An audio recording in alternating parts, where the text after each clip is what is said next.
The kitchen sink was cold. Wren Calloway stood over it, scrubbing a pan that had nothing left to give, while the radiator in the corner clicked and hissed like it was trying to say something. She was 22 years old, living in a 2-bedroom apartment in Queens that smelled like old carpet and her mother's lavender lotion. She worked 20 hours a week at a laundromat on Junction Boulevard, took a full class load at City College, and hadn't bought new shoes in 14 months. She was tired. Not the kind of tired that sleep fixes. The other kind. Her phone buzzed on the counter. Dr. Huang's office. She dried her hands slowly, the way a person does when they already know the news isn't good. Miss Calloway, I want to go over your mother's results in person. But I also want to be honest with you now, so you have time to prepare. The valve damage is worse than our last scan showed. She needs open-heart surgery. Soon. Wren pressed her back against the refrigerator and slid down to the floor. How much? A pause. Without insurance covering the full procedure, and your mother's plan has significant gaps, you're looking at $180,000. She sat on the linoleum for a long time after the call ended. The pan was still in the sink. The radiator kept clicking. At 8:47 that evening, someone knocked on the door.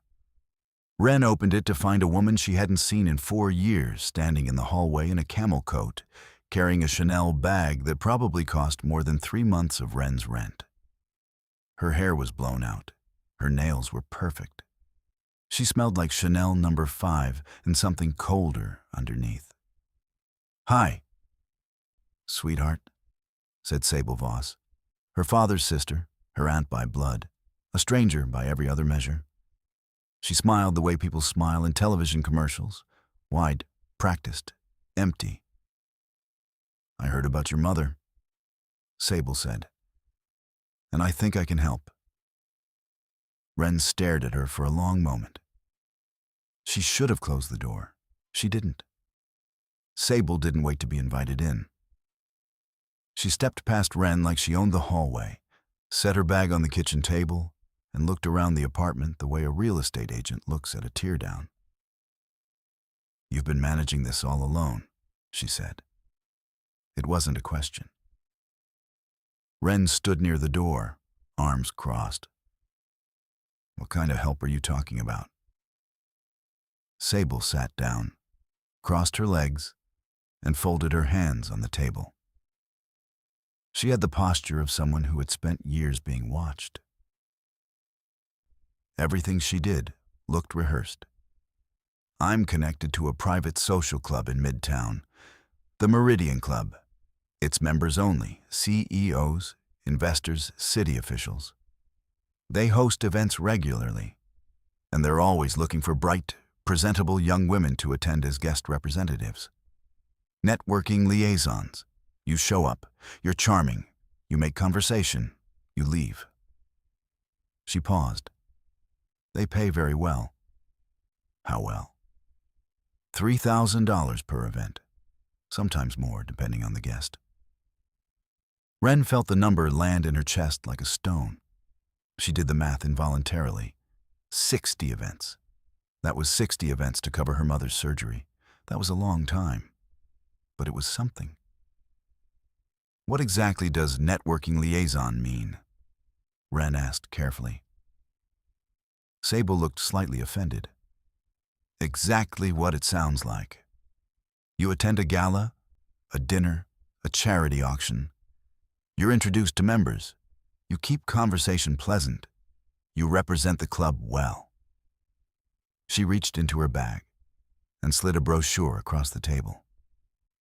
It was thick paper, cream-colored, with the club's crest embossed in gold. Everything about it looked legitimate. Wren picked it up. She looked at the photos inside.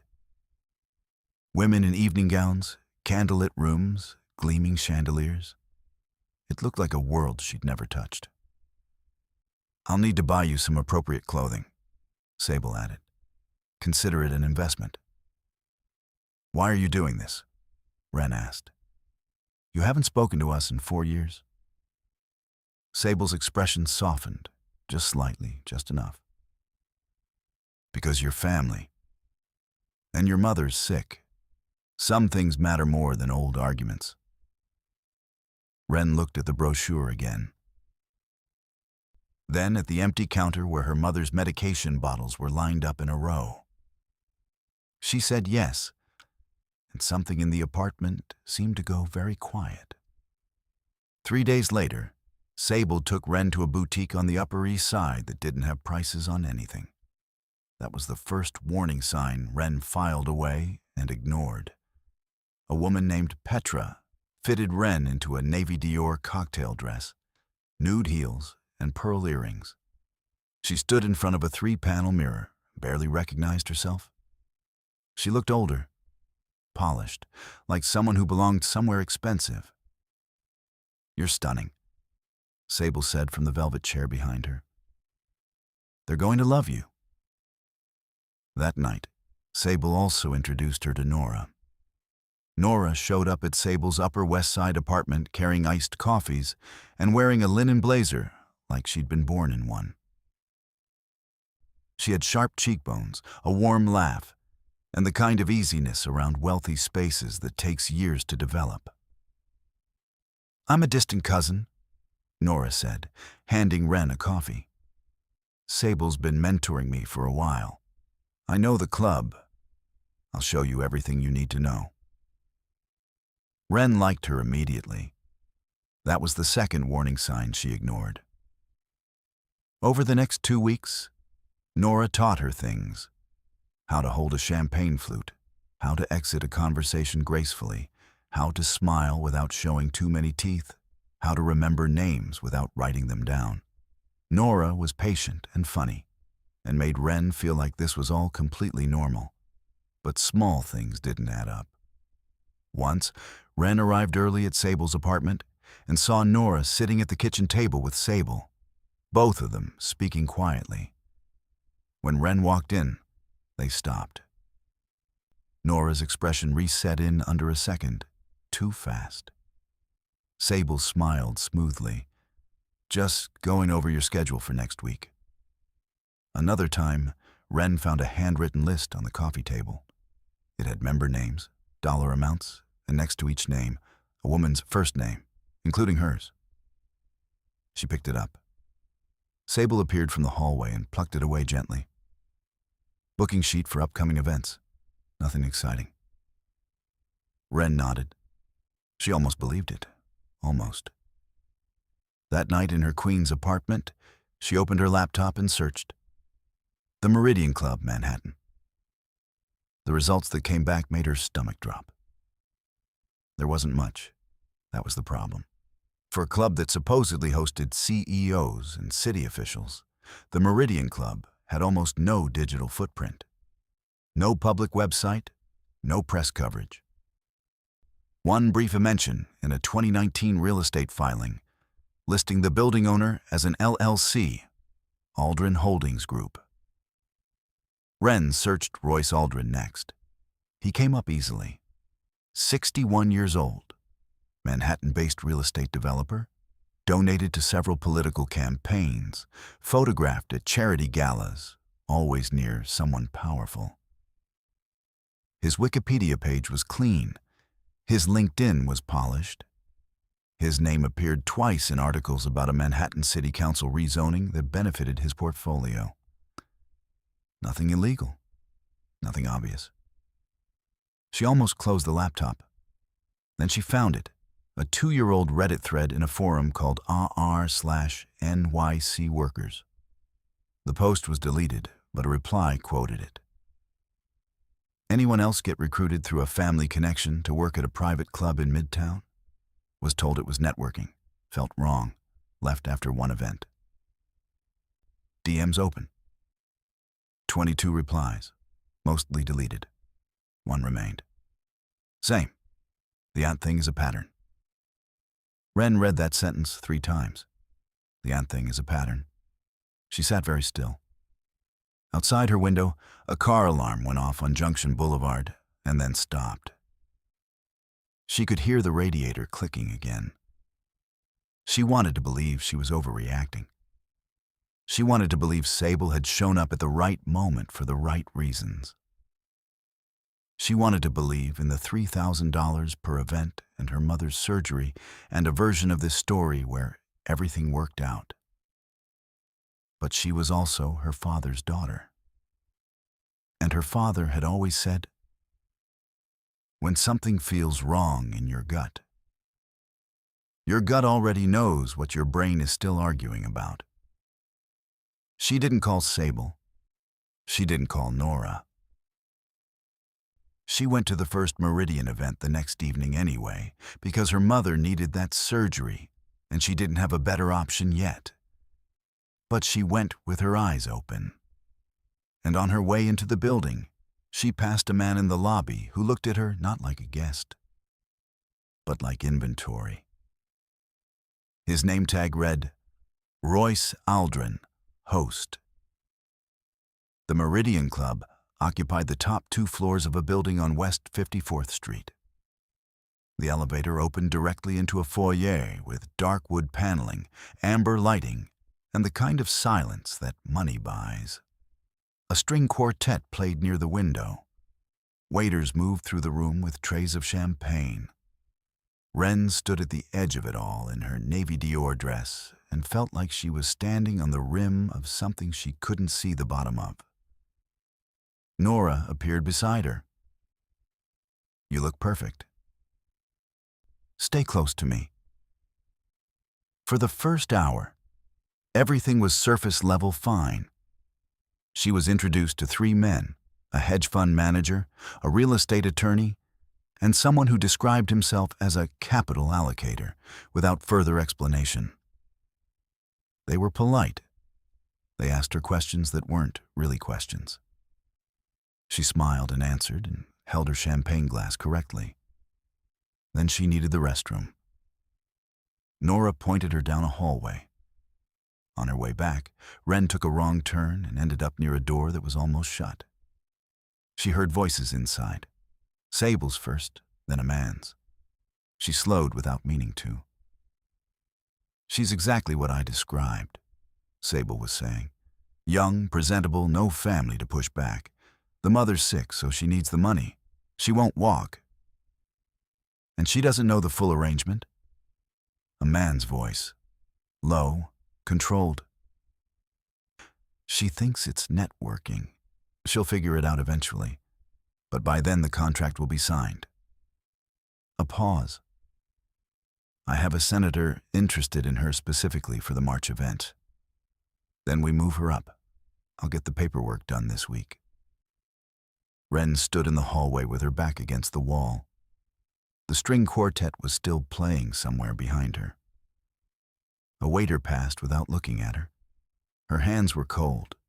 Her face was completely still. She understood now. Not partially. Completely. She was being sold.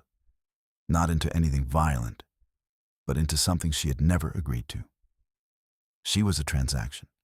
Sable had priced her and delivered her and was waiting to collect. She walked back into the main room.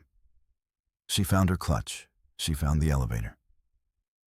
She was almost at the door when Nora grabbed her wrist and slipped a folded piece of paper into her hand without saying a single word. Wren read the note in the elevator. It said, "Don't run yet. They'll use your mother against you. The contract is already signed. Come back tomorrow and I'll explain." N. She stood in the lobby of the building on West 54th Street with the note in her hand and understood that she was not in a bad situation. She was in a designed situation. Those were different things. She went home. She didn't sleep.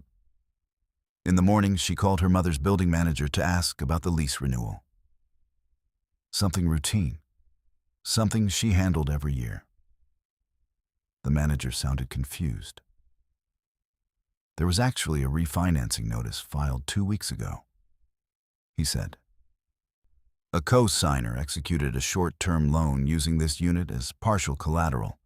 We figured you knew. Wren asked him to read her the co-signer's name. He read, Sable Voss. She sat on her bed for a long time. Her mother was in the next room, watching morning television, unaware that her apartment had been used as a chess piece. Wren pulled up the paperwork the manager emailed her. It was real. It was legal. Her mother, sick, trusting, not understanding what she was signing, had put her name on a financial agreement that tied Wren to the Meridian Club's arrangement for a minimum of 6 months.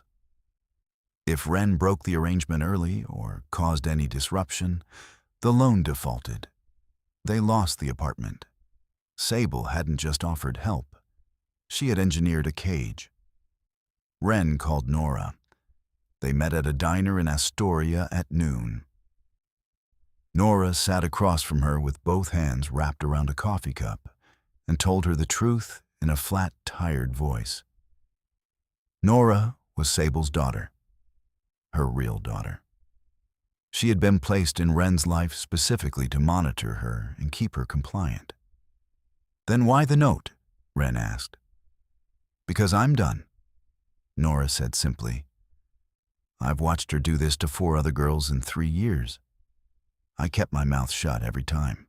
I can't anymore. Wren studied her face. She wanted to be angry. She was angry. But she also believed her. What do we do? Wren asked. Nora reached into her jacket and slid a business card across the table. It read, Caden Thorpe, attorney at law, and below the name, handwritten in ink. He already knows. Call him. Caden Thorpe's office was not in a tower. It was on the 2nd floor of a narrow building in Brooklyn Heights, above a dry cleaner, with a hand-painted name on the frosted glass door. The furniture was old, but the bookshelves were serious. Law volumes, case files, a worn copy of The 48 Laws of Power, leaning against a stapler. He was 35, lean, and had the kind of eyes that stayed very still when he was thinking. Sit down, he said, without looking up from his desk. I know why you're here. How? Because Nora called me before you did, and because I've been building a case against the Meridian Club for 11 months. He finally looked up. You're the 5th woman I've spoken to who came through Sable Voss. Wren felt the floor tilt slightly. And the other 4? 2 left the city. 1 signed a non-disclosure. 1 is still inside. He folded his hands. I need someone on the inside, Wren. Someone who can gather recorded evidence of the financial arrangements, the conversations, names. You want me to go back. I want you to choose to go back. There's a difference. She looked at the bookshelf, at the law volumes, at the quiet seriousness of the room, which felt nothing like the Meridian Club's amber lighting and practice smile. What exactly is the club? She asked. What's really happening there? Caden was quiet for a moment. It's a revenue operation disguised as a social club. Young women are brought in under false pretenses and assigned to members for companionship at events. The members pay the club. The club pays the recruiter, in this case, Sable, a commission. The women receive a fraction of what's billed in their name. He paused. And the entire financial structure is being used to launder money for a political figure whose name I'm not ready to share yet. Wren sat with that. If I go back, she said, and I get you what you need, what happens to my mother's situation? The apartment? I have a contract attorney who will challenge that loan agreement. It was signed under elder financial exploitation statutes. We will win. He slid a small recording device across the desk. But I need the evidence first. She picked up the device and felt, for the first time, like she was the one making a move. She returned to the Meridian Club on a Thursday evening wearing the same navy dress. She smiled at the door staff. She accepted a champagne glass. She found Nora near the bar and gave her one small nod. They had a system. The recording device was in her clutch, disguised as a compact mirror. Caden had shown her how to activate it with a double press on the side. Audio only. Battery life of 6 hours. He had coached her on what to gather. Names, dollar amounts, explicit arrangements discussed out loud. Wren moved through the room differently now. She wasn't performing composure, she actually had it. Because she had a purpose.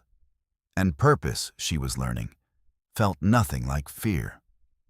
She spent the first hour relearning the room. There were 11 women she could identify as liaisons, like herself. She knew now what to look for. The way they were positioned near certain members. The way staff directed their movements. The way no one asked them real questions. A man named Foster Kimball, a property attorney, his name card said, spent 20 minutes at her side talking about a marina development in New Jersey. She listened, asked intelligent questions, and let him feel important. She also caught the moment he pulled a club staffer aside and said clearly, "Book her for the March dinner, whatever the rate is." She pressed the button on the compact twice. Got it. Later, she found herself near Royce Aldrin. He was talking to 2 older men she didn't recognize. One of them wore a U.S. Senate lapel pin. She positioned herself close to the window behind them, pretending to look at her phone. "Greaves needs 3 more before spring," Royce said quietly. "We have 2 confirmed," the second man said. "Make it 3. She didn't move. She didn't breathe loudly. She kept her eyes on her phone screen. She also noticed something. Caden had told her he wasn't connected to Royce. But as she watched the room, she saw a look pass between Caden's name on a guest list near the door and Royce's assistant pointing someone in a specific direction. She felt something cold move through her. Was Caden Thorpe actually on her side? Or had she just walked deeper into the trap? She didn't confront Caden that night. She went home, plugged in the recording device exactly as he'd shown her, and then sat at her kitchen table and wrote down everything she remembered from the evening. Names, faces, what was said, by whom, at what time. Her journalism professor had taught her that. Write it down while it's fresh. Memory is a liar after 24 hours. Then she wrote down what she'd seen. Royce Aldrin's assistant, pointing toward a guest with Caden's name on the list. She called Caden the next morning. "Were you at the Meridian last night?" she asked. A pause, 2 seconds too long. "No. Why?" "Your name was on their guest list. Someone was pointed toward your reservation." Another pause. "That's not possible." She didn't say anything. She let the silence do its work. "Wren, I need you to trust me." "Why?" she said, not angrily, genuinely. "Give me a real reason." He didn't answer right away, and that was its own answer. That afternoon, she did what she should have done from the beginning. She looked him up independently. Caden Thorpe had a real bar license, real case history. 3 years ago, he had represented a woman in a civil suit against a private event company in New York City that had settled out of court for an undisclosed amount. She found the plaintiff's name in an old court filing. She found her Instagram. She sent her a message. The woman responded in 40 minutes. "He's real," she wrote. "He helped me. But he also had a prior business relationship with Aldrin Holdings that he didn't disclose during our case. I found out after. He said it was over before I hired him. I believed him, but I never fully forgave him for it. Wren read the message 3 times. So Caden had a past connection to Royce. He claimed it was over. It might be, it might not be. She was operating in a world where everyone had angles she couldn't see, and the only person she had fully verified was Nora, who had already betrayed her once in a softer way. She pulled up the recording from the night before and listened to the clip of Royce saying, "Greaves needs 3 more before spring." She needed to find out who Greaves was, and she needed to do it without asking Caden. Senator Paul Greaves. It took her 3 hours of searching on a Saturday afternoon, cross-referencing Aldrin Holdings with New York State campaign finance records, to find the name. Greaves had received 4 separate donations from LLCs that traced back to Aldrin Holdings properties. He sat on the State Finance Committee. He was running for governor in November. His platform was built almost entirely on family values and protecting women in the workforce. Wren stared at his campaign photo for a long time. Silver-haired, confident, photographed with his wife and 2 college-age daughters at events across the state. She sent the name to Nora in a text. "Do you know who Paul Greaves is?" Nora's response came in less than a minute. "Yes. He's the reason I gave you Caden's card. Be very careful." Wren called Nora. They talked for 40 minutes. Nora told her everything she knew, pieced together from years of overhearing Sable's calls, watching the club's patterns, understanding the money flow. Greaves used the club's network of young women as a social lubricant for his donor base. Wealthy men attended Meridian events, were charmed and entertained, and were then approached separately about investment opportunities tied to Greaves' political ambitions. It was influence buying dressed as nightlife. The women were unpaid social labor being billed at thousands of dollars per event. Sable was one of 4 recruiters. She earned commission on every woman she brought in and kept in. "Has anyone ever gone to the police?" Wren asked. "Once," Nora said quietly. "A girl named Sabrina Cho 2 years ago. She filed a complaint. It was quietly routed to a detective whose son had received a campaign scholarship from Greaves' foundation." She paused. Nothing happened. Wren looked out her window at Queens Boulevard. A delivery truck was double parked. A woman was pushing a stroller. Everything was ordinary and specific and real. She thought about her mother in the next room, about the surgery, about the apartment, about Sabrina Cho and whoever came before her and whoever would come after if nothing changed. She had audio recordings. She had financial documents. She had a woman on the inside. What she didn't have yet was something that would make this impossible to ignore or bury. She needed to get Senator Paul Greaves on record. And she was starting to understand that the Meridian's next big event was her only window. 4 days before the March event, there was a knock on Wren's door. She opened it and stopped breathing. The man standing in the hallway was 30 years old with the same jaw as her father, the same way of standing with weight on one foot, the same brown eyes she remembered from the last photograph she had of him, taken at a barbecue in 2019 before he disappeared. "Dex," she said. Her brother stepped into the apartment and held her for a long time without explaining anything. She let him because she was too overwhelmed to pull back. When they finally sat down, Dex Calloway told her everything. He had not gone missing by accident. 5 years ago, he had been working a warehouse job in Long Island City when he'd overheard 2 men in the parking lot discussing a financial arrangement involving the Meridian Club. He had made the mistake of asking questions. 3 days later, Sable Voss appeared at his apartment with two men he didn't know, and a very clear message: disappear, or his family would pay for his curiosity. He had left. He hated himself for it.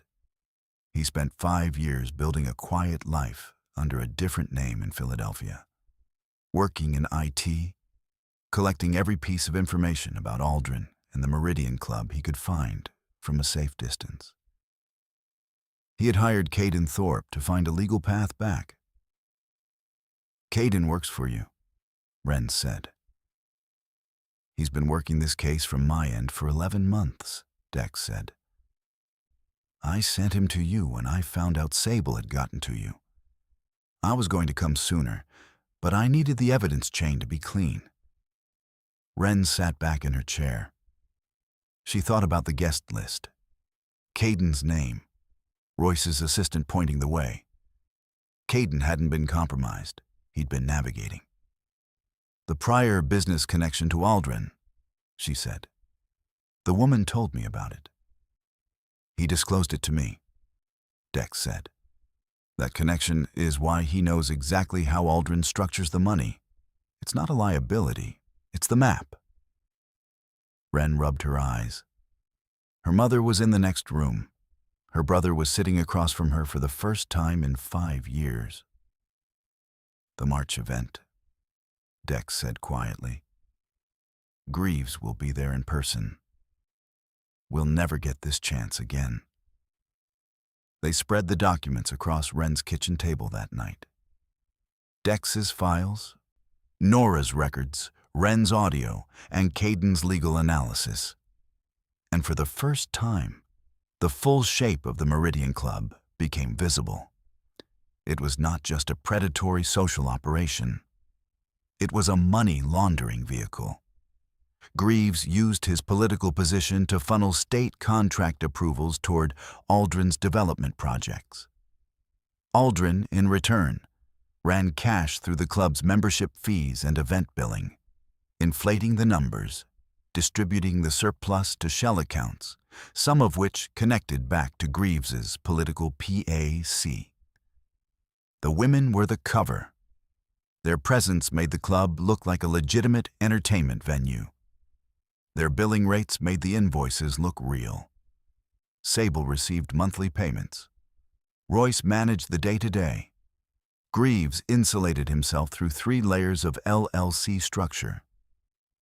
Caden had assembled most of this legally: financial disclosures, campaign records, property filings.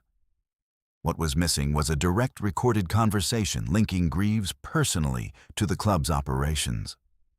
"He doesn't usually speak directly," Caden said over speakerphone. "He has people for that. But the March event is different. It's a closed membership dinner. No public-facing component. He feels safe at those." "So we need him to say something real," Wren said. "We need him to say something specific," Caden corrected. "On tape, ideally in the same room as a visible financial transaction or booking arrangement." Nora had been quiet through most of the conversation. She spoke now. "I can get Wren positioned near him. I've arranged his seating at the last 3 March events. He trusts me. Or he trusts that I'm Sable's daughter, which is the same thing to him." They all looked at Nora. "Are you sure?" Wren asked. Nora was quiet for a moment. Then she looked directly at her. "My mother turned me into a tool when I was 19. She told me it was business. She told me it was family loyalty." She shook her head slowly. "Wren, I've known you for 6 weeks, and you're more family to me than she has ever been." Wren nodded. She picked up the recording device from the table and held it in both hands. And for the first time since this started, she felt something that wasn't fear or calculation. She felt ready. The Meridian Club looked the same as it always did. Amber lighting, dark wood, waiters in black moving through conversations like they were invisible. Wren arrived in a deep burgundy gown she had not borrowed from Sable. She had bought it herself at a consignment shop in Park Slope for $60. It fit perfectly. She wore her mother's pearl earrings. She had checked the recording device 3 times before leaving the apartment. She was steady. Nora was already inside, working the room with practiced ease. She had placed Greaves at a table near this east window, a spot where ambient noise was low and voices carried. Wren found her seat. She was 2 chairs from Senator Paul Greaves.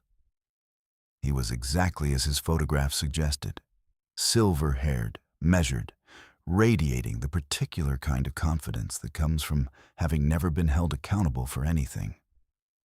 He shook her hand when they were introduced and asked her name. And when she told him, he nodded with the performed warmth of a man who shook 50 hands a week and remembered 0 of them. Over the course of dinner, she listened. He talked about the state budget, about infrastructure investment, about his daughters, both at excellent universities.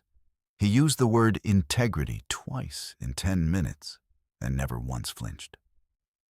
Then Royce leaned across the table and said, low and casual, "The new intake is handling well.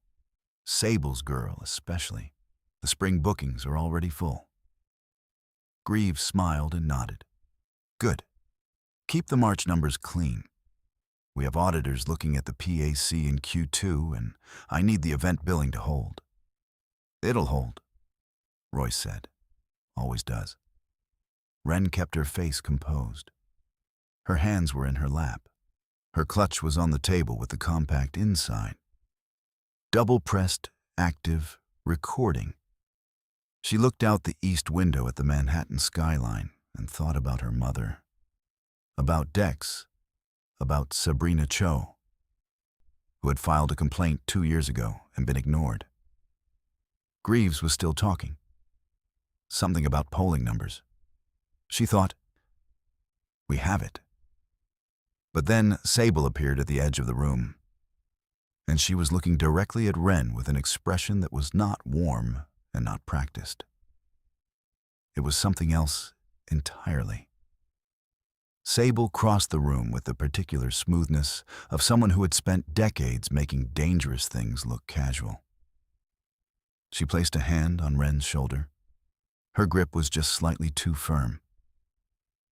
"Can I borrow you for one moment, sweetheart?" She said it quietly, the way people say things in public that they don't want remembered. Wren stood, picked up her clutch, and followed her to a small corridor off the main room. Sable turned and faced her. Her expression was careful and cold. "I know you've been talking to people," Sable said. "Nora told me." Wren felt everything go still inside her. She kept her face neutral. Sable continued, "I'm going to be very direct with you, because I think you're a smart girl, and smart girls respond better to honesty than to threats." She paused. "The arrangement your mother signed is legally binding? If you do anything tonight that disrupts this club or embarrasses its members, the loan defaults by morning and your mother will lose her housing. I've also had a conversation with the billing office at her cardiac practice." Her voice dropped lower. "Dr. Huang's office has a pending review of your mother's insurance claim." Wren stared at her aunt. She was looking at a woman who had shown up with a Chanel bag and a warm smile and dismantled her family's safety like she was sorting mail. "You came to our apartment," Wren said. Her voice was even. "You sat at our table. You said you were helping us because we were family. I helped you get access to something most people never see." Sable said, "That is help. You used my sick mother's signature to trap me." Sable's expression didn't change. "The world has always worked this way, Wren. I just showed you the mechanism." Wren looked at her for a long moment, then she did something Sable did not expect. She smiled. Not a polished smile. Not a practiced one. A real one. The kind that forms when you realize the other person doesn't know something important. Like the fact that the recording had been active since Wren left the dinner table. Like the fact that Dex was outside the building right now with Caden. Like the fact that Nora had not actually told Sable anything. Because what Sable didn't know was that Nora had been playing her for the last 2 weeks. Wren walked back into the main room and did not sit down. She walked to the center of the space, near the long table where Greaves and Royce were still talking. And she stood still. Nora caught her eye from across the room and gave the smallest nod. Then Nora walked to the club's AV panel near the bar, the same one that controlled the display screen used for event presentations. Wren spoke. "Excuse me." Not loud, but clear enough. A few people looked up. She spoke again, louder. "I need 1 minute of everyone's attention." The room quieted the way rooms quiet when something is wrong. Gradually, then all at once. Greaves looked up from his conversation. Royce turned. Sable appeared at the corridor entrance. Wren held up her clutch and opened it. She placed the recording device on the nearest table and pressed play. The room heard Royce's voice first. "The new intake is handling well. Sable's girl especially." Then Greaves. "Good. Keep the March numbers clean. We have auditors looking at the PAC in Q2, and I need the event billing to hold." The room was completely silent. Wren reached into her clutch and removed a folded document, a printed summary of the financial chain Caden had assembled, each LLC traced to its source. She placed it on the table. "The Meridian Club has operated as a money laundering vehicle for Senator Paul Greaves's political PAC for at least 3 years, she said, her voice steady. At least 11 women were brought in under false pretenses. Their billing records were used to inflate event invoices. The surplus moved through 4 shell companies registered under Aldrin Holdings." She paused. "I have audio evidence. I have financial documentation. And I have a federal attorney outside this building who has been building this case for 11 months. The room erupted. Greaves stood. His face had gone the color of old paper. This is a fabrication. Sit down, Senator." That came from the door. Dex Calloway walked in, followed by Caden Thorpe, followed by 2 federal agents in plain clothes. Royce Aldrin moved toward the bar exit. He found 2 more agents waiting. Sable stood in the corridor entrance, and for the first time in Wren's memory, she had no expression at all. She had run out of performances. The federal case moved quickly, the way cases do when the evidence is clean and the defendants panic. Senator Paul Greaves was arrested before the night was over. His booking photo was on every news outlet by 7 the next morning. His campaign site went dark within 48 hours. The governor's race went on without him. He was indicted on 4 counts: money laundering, public corruption, financial exploitation, and conspiracy. His attorneys negotiated for months. He eventually pled guilty to 2 charges and received a 7-year sentence. He served 4. It didn't matter. The name was finished. His wife filed for divorce 3 weeks after the arrest. His daughters gave no public comment. Royce Aldrin's assets were frozen within 36 hours of the Meridian event. The club was shuttered. Aldrin Holdings Group's LLC structure was unwound by federal forensic accountants over the following year. Royce faced civil suits from 9 of the 11 women identified in the club's records. He settled 5, lost 3, and spent the remainder of his savings on legal fees. He sold his Manhattan apartment.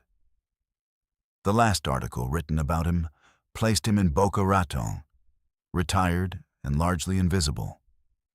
Sable Voss was charged with 2 counts of financial fraud and elder financial exploitation, specifically for the loan signed using Wren's mother's signature. Caden's contract attorney filed a separate civil action. The loan agreement was voided within 2 months. Sable pled no contest and received probation and a fine that represented, Wren thought, a fraction of what she had earned from the club over 3 years. But her social world, the one she had built so carefully, collapsed completely. No one called. The apartment was safe. Doctor. Huang's office confirmed there had been no interference with Wren's mother's insurance claim. Sable had been bluffing. The surgery was scheduled for April. Nora Voss gave a full voluntary statement to federal investigators. In it, she named names, dates, and amounts. She asked for nothing in return. She moved into a small apartment in Brooklyn with money she had quietly set aside for years. She started over at 26. That, Wren thought later, might have been the bravest thing anyone had done in this whole story. Her mother came through surgery on a Tuesday in April. The procedure took 6 hours. Wren sat in the waiting room at New York Presbyterian with Dex on one side and a cold cup of Starbucks coffee on the other. They didn't talk much. They had already talked a great deal about the 5 years, about the fear, about how Dex had wanted to come back 100 times and hadn't, and about how Wren understood this without forgiving it immediately. And that was okay. Dr. Huang appeared in the doorway at just after 4 in the afternoon and told them the valve repair had gone cleanly. She would need 4 to 6 weeks of cardiac rehab. She would very likely be fine. Dex put his face in his hands. Wren put her hand on his back and didn't say anything, because some moments don't need words. They brought their mother home 12 days later. She walked slowly, with a cane she hated, and jokes about it she was already making by day 3. She sat in her chair by the window with her lavender lotion and her television programs, and she looked at Dex across the room with the expression of a woman who has prayed for something for a very long time and would not waste a single second of receiving it. Life resumed the way life does after something enormous, quietly, imperfectly, with the texture of ordinary days. Wren went back to City College. She had 1 semester left. She started writing a paper for her journalism professor about predatory recruitment networks in private social clubs, using anonymized versions of everything she'd experienced. Her professor read the first draft and asked her to make it longer. Then she showed it to a journalist friend. That journalist published a piece in New York Magazine 4 months later, with Wren acknowledged as a primary source. People read it. People talked about it. 3 other women Wren had never met contacted her through a mutual friend and said, "This happened to me too." She wrote them back the same day, every single one. Caden helped 2 of them file civil claims. Nora testified in 1. And somewhere in the middle of all of it, between the phone calls and the paperwork and the Tuesday evenings sitting across from each other at a diner in Brooklyn Heights, Wren realized that she and Caden had stopped being a lawyer and a client and started being something she didn't have a clean word for yet. But that made her quieter, in a good way. Graduation was on a Saturday in May, and it was raining. Wren didn't care. She walked across the stage at City College in a gown that was slightly too long, shook the dean's hand, and heard from the audience a sound that was her mother and Dex and Nora, who had all agreed to sit together without anyone asking them to, which felt like its own small miracle. Caden was there too. He was in the 3rd row, and he stood up before anyone else. After the ceremony, They all went to a Peruvian restaurant on Amsterdam Avenue that Dex had chosen because he'd read about it in a magazine on the train from Philadelphia. It was loud and warm, and the food was good, and no one was performing anything for anyone. Her mother ate 2 full plates and declared herself fully recovered. Everyone laughed. Later that evening, after her mother was home, and Dex had taken the train back, and Nora had hugged her twice before leaving, Wren and Caden walked along Riverside Drive. The rain had stopped, and the path was wet and shining, and the Hudson was moving slowly in the dark below them. "What do you want to do next?" Caden asked. Wren thought about it seriously, the way she thought about most things. She wanted to keep writing. She wanted to work with organizations that helped women who had been exploited by private employment and social recruitment schemes. She wanted to make sure that whatever she built next was hers, chosen, not landed in. She wanted to see her mother walk without the cane, which Dr. Huang said was probably coming by summer. She said some of this out loud. Caden listened the way he always listened, not waiting for his turn, but actually in it. When she was done, he was quiet for a moment. Then he said, "I have a question I've been working up to for about 3 months." "I know," Wren said. He looked at her. "I've been waiting for you to get there," she said. He asked the question. It wasn't about the case or the law or the year that had happened. It was much simpler than that. She said yes. They kept walking. The city was loud and bright and indifferent and full of people living their complicated lives. Wren Calloway was one of them, not a transaction, not a liaison, not someone's tool. Just herself, finally and completely. And that was more than enough.